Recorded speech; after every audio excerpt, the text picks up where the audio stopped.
YCP ప్రభుత్వంలో వారు చేసింది ఏమీ లేదు అన్న దానికి కాకుండా ఈ రోజు మళ్ళా మన రాజగోపాల్ రెడ్డి గారు నిన్న 3 రోజుల నుంచి వైసీపీ హడావుడి చేస్తా ఉంది. మన గవర్నమెంట్ వచ్చాక బాబు గారి నాయకత్వంలో, అలాగే మన విద్యాశాఖ మంత్రి లోకేష్ బాబు గారి నాయకత్వంలో దాదాపుగా 16,000 మంది పైగా టీచర్ ఉద్యోగాలు రావడం జరిగింది డిఎస్సీలు.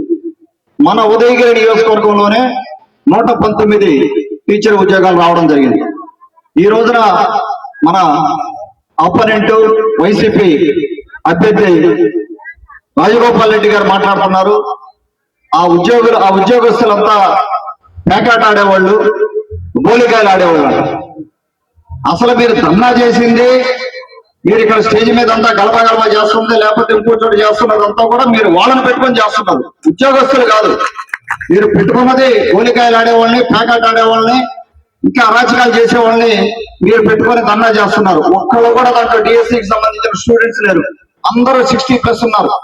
వారందరినీ తీసుకొని వచ్చి నువ్వు ఏం చెప్పదలుచుకున్నావు నీకు అర్థం కావడం లేదు. తర్వాత రాజగోపాల్ రెడ్డికి చెప్పేది, నువ్వు రాష్ట్రాన్ని ఉద్ధరించడం తర్వాత సంగతి.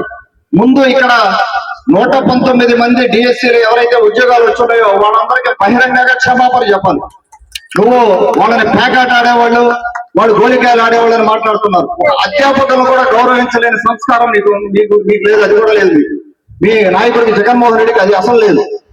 అందరినీ ఉసుగొలిపి ప్రతి నియోజకవర్గంలో 2-3 దండాలని చెప్పి లోకేష్ గారు చేసిన దాని మీద మీరు ఒక ఉద్యోగం ఉద్యోగం ఇస్తే ఎవరో ఒక కాంపిటేటివ్ ఎగ్జామ్ పెట్టినప్పుడు మొత్తం ఒక 70-80 వేల మంది అప్లై చేసినప్పుడు 70,000 మందికి ఉద్యోగాలు రావు. చరిత్రలు ఎక్కడా లేదు.